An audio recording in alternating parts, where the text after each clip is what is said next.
State your name. Um, Officer Maxwell, And Officer Maxwell, where were you an officer at? Westchester County, New York, Westchester County, New York Department of Corrections. And how long were you working for the Westchester County Department of Corrections? Almost 5 years, maybe 2 or 3 months short of 5 years. And did you have any experience in being a correction officer before you started working at Westchester County Department of Corrections? Yes, correction officer, law enforcement. I was prior New York State correction officer, New York City correction officer, New York State Department of Mental Health, police officer, and many years ago I was a New York City Board of Education school agent, personal driver for the chancellor. So you had training in being a correction officer, restraining the general duties that correction officers have. So you was not a rookie per se. Just because you had 5 years at Westchester County Department of Corrections, you had extensive experience and training before you got the job. That's correct. Prior to Westchester County, I was actually a shoe officer at for the state of New York in Greenhaven. I was a shoe officer, so restraining, and maintaining order was my primary duties. Working in the shoe, one of the worst shoes in New York State. So at Westchester Department of Corrections, you were injured, correct? That's correct. And explain to the listeners and to Black Westchester, how did you injure yourself? I walked out and saw a officer being assaulted by another inmate. They were both handcuffed together. The officer had a cuff on him and the inmate had a cuff on him, and the inmate was basically assaulting the officer. Obviously, seeing the officer being assaulted, my primary duty is to make sure my officer is taken care of and safe. And I got upon that altercation, and during that altercation, I was assaulted several times and received several injuries throughout my body. Did you say the officer and the inmates were cuffed together? That is correct. I don't know, but there was one handcuff on the officer and one handcuff on the inmate. So I don't know what happened, how that happened. But you responded in a timely manner to stop the assault. Yes, I walked out and saw it. Yes. Okay. All right. And what were the injuries? You said you received injuries. What was the injuries that you received in saving another officer's, possibly saving another officer's life? Numerous injuries. Right shoulder, rotator cuff, right hand damage, nerve damage on the whole right side of my body, herniated disc, hip injury, knee. That basically sums it up. Wow. I left everything out. So with these multiple injuries that you received, did they give you any permission for surgery? Did they grant you the right for any type of surgery? Yes. On the injury? Yes. And where were those? And what type of surgeries did you have? Well, the first surgery I had was right shoulder, Mm-hmm. torn rotator cuff. Okay. All right. And then after you said first surgery, so we're going to deal. What happened after the first surgery? I returned back to work. I was ordered to return back to work a certain day, which you all have to. Right. I did return back to work normally, my regular shift, with the injury and all. Did you come back light duty or was it a regular duty? Did you come back? Did they any type of restrictions when you came back to work, or you just came back to work? Yes, there was numerous restrictions. I'm sure. Light duty was one. No inmate contact was two. There may be some other ones, but those are the two that I remember: light duty and no inmate contact. Right. Now, did they grant you your light duty and your restrictions? No, not at all. Never. But you still did the job. I still did my job to the best of my abilities. When you found out that they wasn't granting you your restrictions or light duty, what did you do after that? I contacted the union. And what was their response? I was contacted at that time was Vice President Lane Young. and told him what was going on with the light not being given light duty. He said he would address the matter. At one point, there is a letter that was sent to the county Department of Corrections in regards to not offering Officer Maxwell light duty, and I was still not given light duty. And what was the response from the union at that time? Nothing. They didn't come back with anything else. I spoke to them.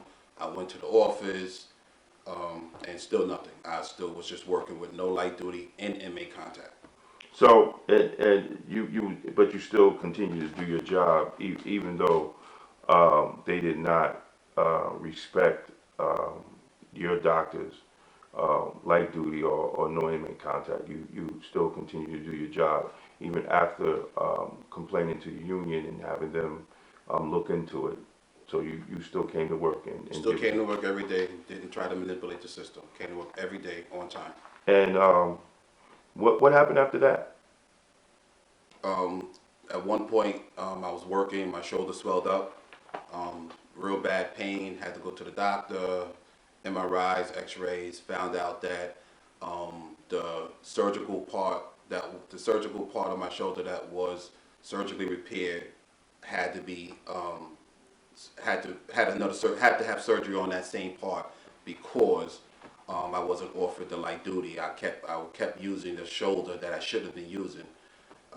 And the county doctor, Dr. Miller, is the one that specified that he okayed the surgery, that I needed another surgery due to the county not giving me light duty.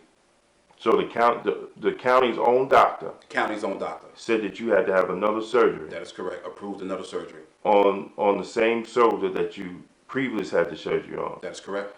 because you wasn't given time to heal Correct. coming to work because they didn't give you light duty or any restrictions. That is correct. Okay. And after you had that surgery, then what happened? I went back to work. Still not given light duty. Spoke to the captains.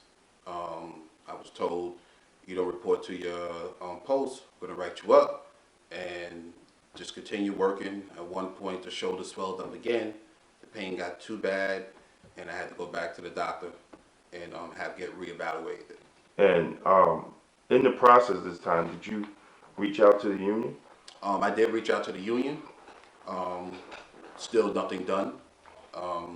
They said they would call and see what's going on. Still nothing done.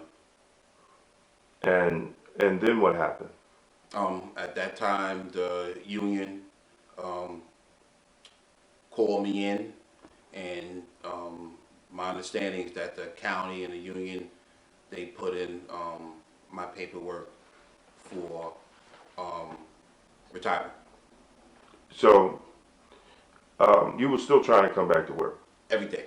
Okay. I didn't miss not one day for my injuries. And the county and the union struck this deal to retire you on 207C 207C, yes, sir. from an injury that you occurred. That occurred on the job while protecting another officer. And it was re-injured because the county refused to, according to the county doctor, he was not put on light duty, so you had to have another surgery. I re-injured the same area that was surgically repaired prior. Okay. Did anyone at any time in them making this deal in your retirement inform you that you will not have any health care No. when you retire? Not at all. No one. My understanding that I still have my medical. I was using my medical as normal. Okay. And how long was it after the county retired you? How long was it did you find out that you didn't have any medical? I would have to say several months, maybe 4 to 5 months after my retirement. This was back in 2012. I found out Did you receive a letter from the county saying because you retired or anything from POMCO saying because you were retired, you didn't quit, you retired? Did you any paperwork from POMCO or Human Resources or the union or the correction management itself that because they retired you that you know your health care coverage would stop? No, I had got nothing from the Westchester County Department of Corrections, Westchester County itself, or the union. The union had no idea that my medical was being taken away from me. And this was approximately how long ago was this? This whole situation, Yeah, 2012, sir. so it's 2012. Mhm. Okay. So what happened after that? Did you get any responses from anybody on your on why your health care was canceled? No, I was reaching out to the union. I was reaching out to the county. I made several calls, letters, certified mails to numerous county officials, to my legislators. Mr. John Testa, reached out to him about 2 to 3 times. Certified mail, return receipt. Never a call, never a response. No one responded.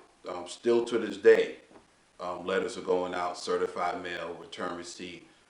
The county executive Robert Astorino sent them documentation and letters to return receipt.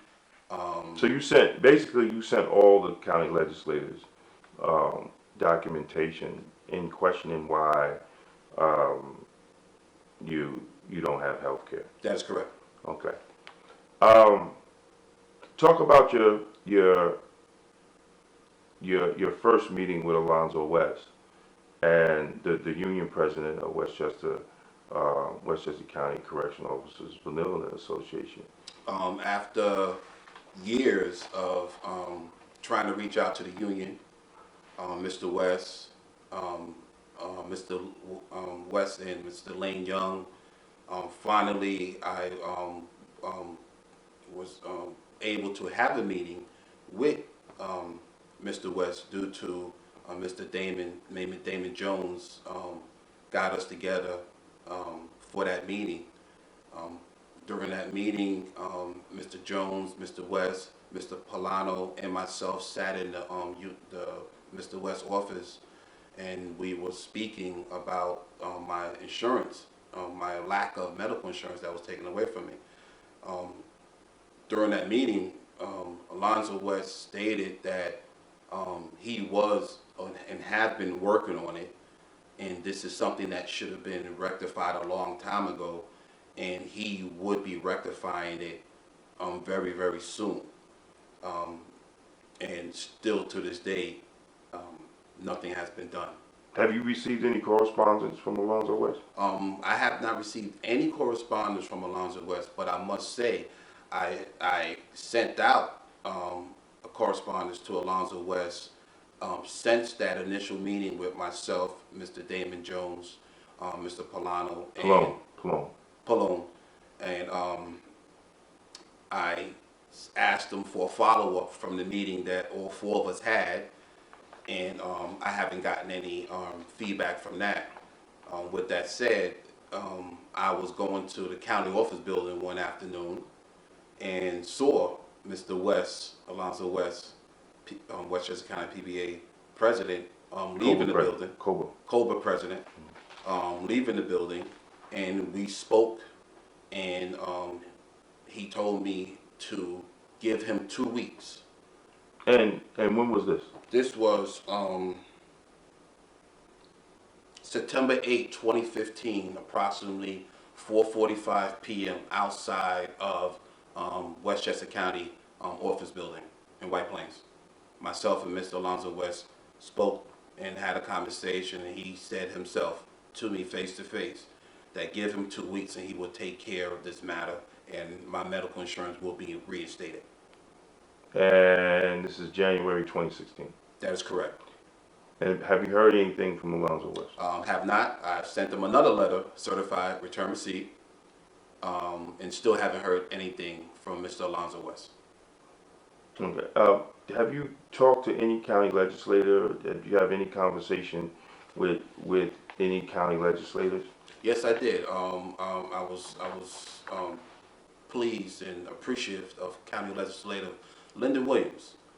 He took his time out with Mr. Damon Jones. It was a blessing for them too. He took his time that morning in his office. He sat down with me, spoke to me, went through my paperwork thoroughly, and had a beautiful conversation. And Mr. Lyndon Williams stated that he himself does not understand why my medical was taken away, but he is going to look into it, and he did. He did follow up with me. He followed up with Mr. Damon Jones, but as he said at the meeting, it's not much he can do because I'm not in his district. But he did say that he was going to relay the message, talk to my district individual, Mr. John Tester, and see what can be done. So that Mr. Legislator Lyndon Williams was the only legislator that took it upon himself to call me in for a meeting with Mr. Damon Jones. But unfortunately, he is not my legislator. He could only pass on an issue to my legislator, Mr. Right. John Tester. And have you heard any correspondence from Mr. Tester? Oh, no. I've reached out to Mr. Tester since 2012. Certified mail return receipt. Never received a call, letter, or anything. So, going through this ordeal, Officer Maxwell, and knowing that the department right now is going through a transition with many, many young officers now that have less than, some of them, a lot of them have less than 3 years on the job. What is your message to them?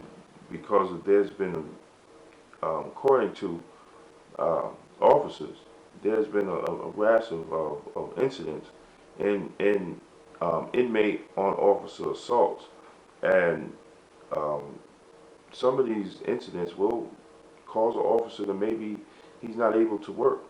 You know, what is your message to them in trying to deal in what your ordeal has been in trying to get health benefits because you was injured protecting your fellow officer? Do you have a message to the new officers that's just come on Well, the you know, job? at one point while I was working, you know, my goal was to be part of the union. After seeing what the union has done to me, and I'm sure what they have done to other officers, and apparent deals they made with the county, I would not be part of this union. It's unfortunate, you know, the union leadership, Mr. Alonzo West, Mr. Lane Young at the time, it's not working for the officers. You know, the bottom line is, if you're right, you're right. Do the right thing. That's it. You know, that's all I'm saying. Do the right thing. You know, if you're out there trying to play games and manipulate the system, that's something different. But if you're doing your job and you got hurt defending another officer so that officer could go home to his or her family, why should you be penalized?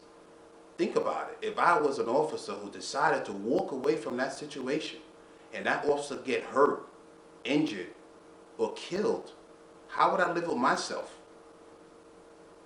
Then what would come about me now? I would lose my job. No, I can't do that. I gotta protect my officer. But you protect your officer, you do your job, and what happens? The union president, the county, Department of Corrections, they just turn their back on you. Protect yourself, do your job, but remember you need to go home to your family. And those are the number one, because they're not going to turn on you like the union in the county of Westchester.